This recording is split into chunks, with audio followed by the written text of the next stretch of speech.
Beginning. Prologue. There are a lot of things in life that we don't know, and it's often because we only choose to believe in what's perceivable. Things are supported by science, studies, facts, or simply just anything that has been proven. And though there might be people with theories along the way, you can't really tell how many of them puts all their faith in the uncertain. And consciously, we close our minds to live with what we're taught to believe. No straight directions, no turns, no opinions. We blow away the idea of undiscovered unknowns, and as an effect, we give birth to a plethora of regrets and missed opportunities. It's hard to not think of it. How do people close their doors to an endless experience when it's like an 8-hour nightmare for someone who only sleeps half of it? Why do we continue to label things as what is and what's not, when possibilities deserve to be given the benefit of the doubt? We often think that we know a lot about life, but have we even reached the tonal of it? The tonal of never-ending knowledge, something that I'd like to see as inaccessible and unachievable by the human brain.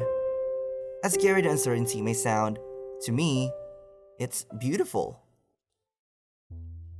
My name is Z, and I would say I'm not your typical obedient human. I ask a lot, I wonder a lot, and for some reason, I just find it so hard to believe in something. Doubts were all over the place for me.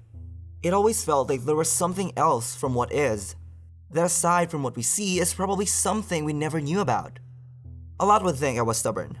And maybe I was. Maybe I still am. This led me to my daily routine. Arguing. In school, in our house, on the internet, basically wherever I can.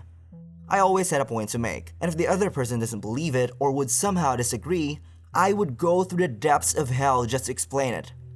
I didn't think I was perfect, but I definitely felt like I was always right. That everything that came out of my mouth was a fact and that another person's disbelief will not discredit it. But despite my attitude for starting arguments and reasoning, it didn't really reflect in my performance in school. I didn't fail, just that I wasn't really a top student in class. Well, to be more specific, I was never a top student in my whole school career. But that didn't stop me. I still thought I was a genius, that I was one of the most logical persons on earth, and that I could have finished school with exploding flying colors if I had chosen to do so. Yeah, I know what you're thinking because that's what I'm thinking too. That I'm a conceited, self-praising, egocentric human. Writing this now made me realize how high I thought of myself back then. I can't explain why I was the way I was, but I'm definitely glad that I learned to see myself in a different angle.